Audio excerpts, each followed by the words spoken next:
Bismillahirrahmanirrahim. Assalamualaikum warahmatullahi wabarakatuh. Alhamdulillahilladzi faddala bani adama bil ilmi wal amal ala jamil alam. Wassalatu wassalamu ala Muhammadin sayyidil arabi wal ajam wa ala alihi wa ashabihi ya nabiil ulumil hikam. Amma ba'd. Rabbi shrah li sadri wa yassir li amri wa hlul 'uqdatam min lisani yafqahu qawli. Para santri sekalian, marilah kita melanjutkan pembacaan kitab Ta'limul Muta'allim kita dengan terlebih dahulu membaca umul kitab. Mudah-mudahan dengan bacaan umul kitab apa yang kita pelajari dan kita kaji hari ini membawa keberkahan dan manfaat baik bagi kehidupan kita di dunia maupun akhirat. Ala hadhihi niyyah al-Fatihah. A'udzubillahi minasyaitonir rajim. Bismillahirrahmanirrahim. Alhamdulillah. Ar-Rahmanir-Rahim. Maliki yaumiddin. Iyyaka na'budu wa iyyaka nasta'in. Shiratal mustaqim.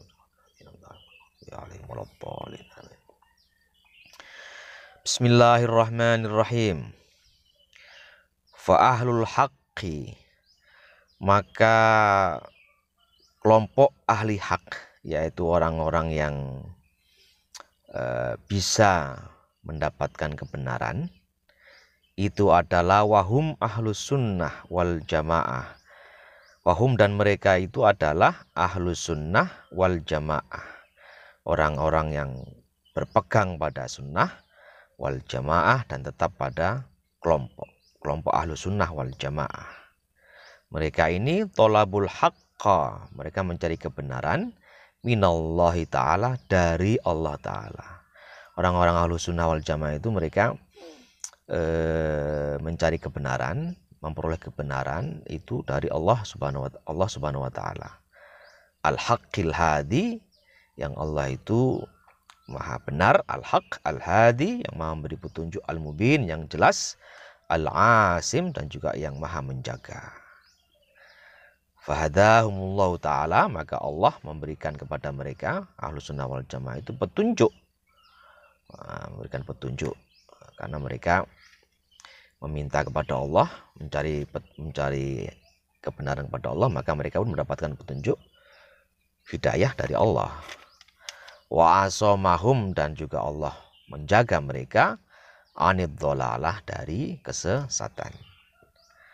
Wa ahlud dholalah, dan ahli dholalah atau orang-orang yang sesat, mereka ini a'jabu, mengagungkan, biro'ihim,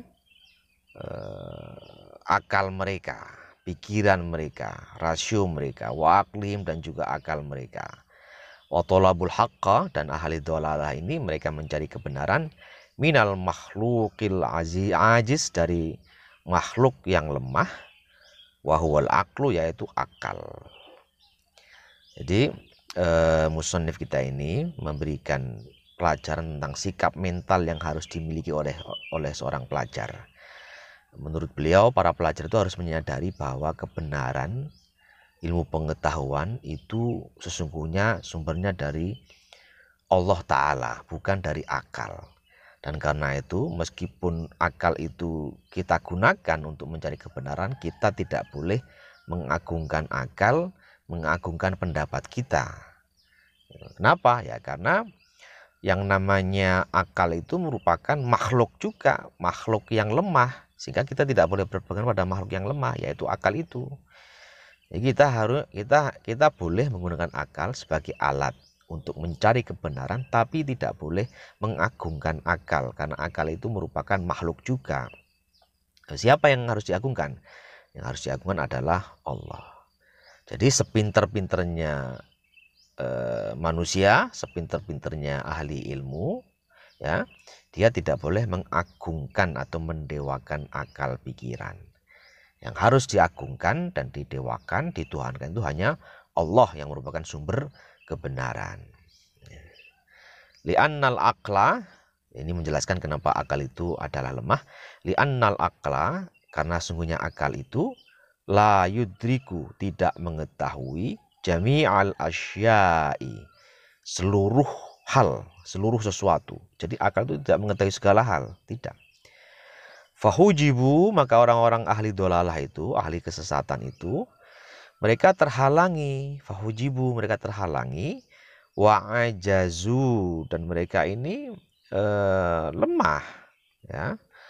Mereka eh, mereka tidak beruntung, ya, karena mereka berpegangan pada akal.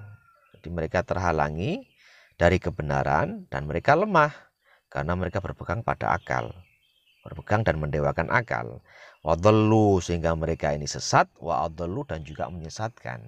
Udah mereka sesat, mereka menyesatkan. Jadi itu adalah akibat dari seseorang yang terlalu mendewakan akal, logika, rasio.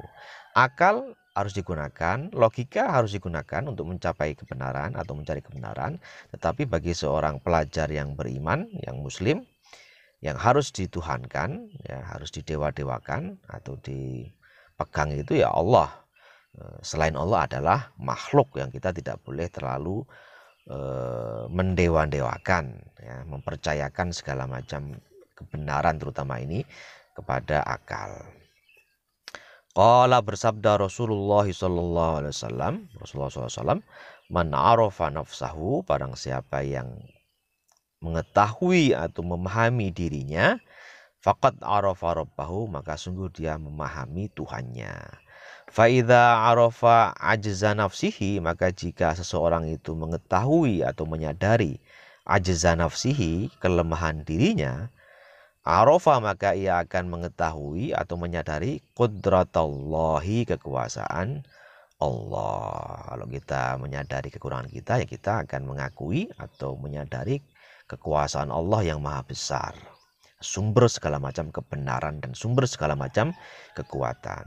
Wala ya'tamida ala nafsihi, maka seorang itu hendaknya tidak berpegang teguh ala nafsihi, atas dirinya, waklihi, dan berpegang teguh pada akalnya.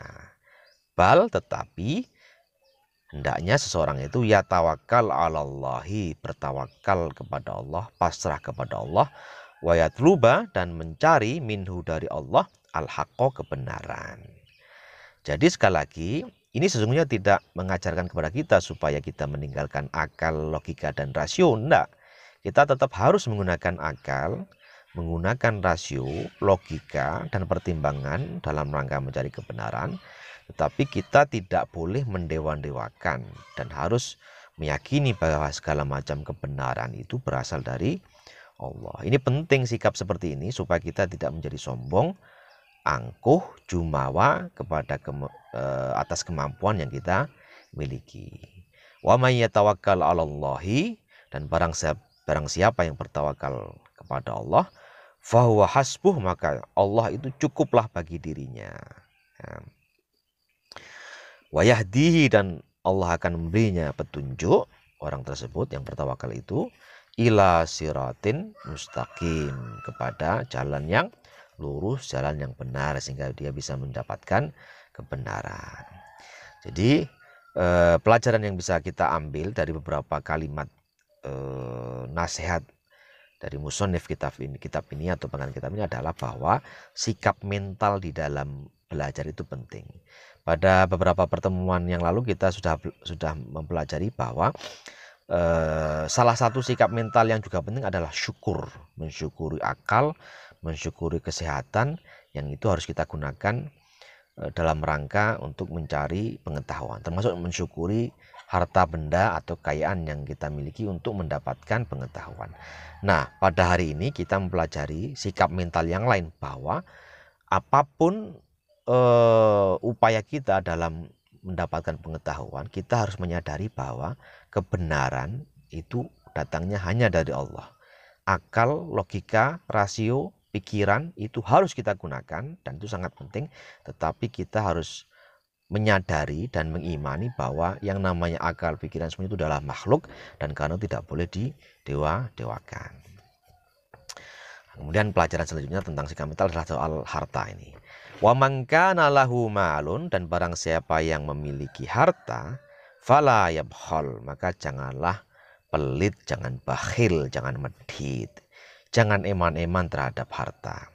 Wayam bagi, dan seyogyanya bagi seorang penuntut ilmu itu, ayyata'awwadza billahi ta'ala, untuk berlindung kepada Allah Ta'ala minal bukhli, dari penyakit kikir, penyakit bakhil. Qala Nabi sallallahu alaihi wasallam, Rasulullah SAW bersabda, ayyudain adwa'u minal bukhli. Ayyudain, penyakit mana adwa'u yang lebih berat, ya, lebih berat, lebih parah daripada bakhil? Nggak ada.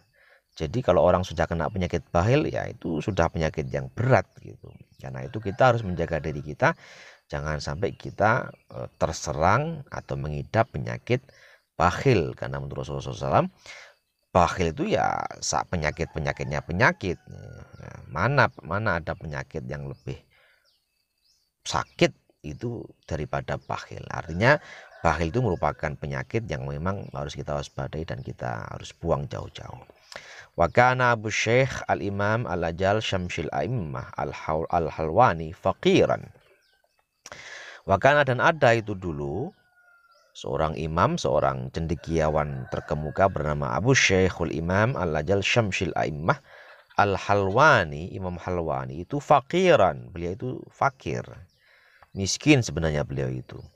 Yabi'ul halwa, beliau itu profesinya menjual al-halwa, manisan, atau katakanlah kue, snack-snack ringan lah. Wa kana yu'til fuqaha'a minal halwa'i. Wa kana, dan ada itu beliau yu'til fuqaha'a, memberi kepada al-fuqaha, para faqih, para ilmuwan, orang-orang terpelajar, kaum terpelajar, minal halwa, juga makanannya. Jadi al-halwa yang beliau jual itu kadang-kadang beliau bagikan kepada para fuqaha, para alim, para pelajar. Jadi meskipun Imam Halwani ini fakir, ya, tapi beliau masih suka bersedekah, membagi-bagikan halwa yang beliau sebenarnya jual itu. Wa yaqulu, dan beliau berkata ketika membagi-bagikan halwa itu kepada teman-temannya, beliau mengatakan, ud'u libni, doakan untuk anakku. Waktu itu anak putra beliau sedang sakit. Beliau bersedekah, memberikan halwa itu kepada teman-temannya, para ilmuwan kaum terpelajar itu, sambil berkata, doakan anakku gitu. Fa bi barakati judihi wa i'tiqadihi wa syafaqatihi wa tadarruhi nala ibnuhu manala. Maka bibarkati, dengan berkah judihi, ya, kebiasaan beliau itu, kemuliaan beliau itu, yang memberikan suka berderma itu, karena berkah kedermawanan beliau, wa'tiqadi, dan juga karena berkah keyakinan beliau, wa syafaqatihi, dan juga karena berkah welas asih beliau, wa tadarruhi, dan karena berkah andap asornya beliau, nala ibnuhu, memperoleh putranya bisa mendapatkan manala, apa yang dia dapatkan. Maksudnya karena berkah kedermawanan beliau, karena berkah keyakinan beliau, juga kasih sayang beliau, serta kerendah hatian beliau, maka putranya bisa sembuh gara-gara itu semua. Ini menjadi pelajaran bagi kita sekalian bahwa seseorang yang memiliki harta, seorang pelajar yang memiliki harta, itu tidak seharusnya eman-eman terhadap harta dan menjauhi sikap bakhil terhadap harta. Saya kira itu untuk hari ini, mudah-mudahan ada manfaatnya. Mohon maaf atas segala kekurangan. Assalamualaikum warahmatullahi wabarakatuh.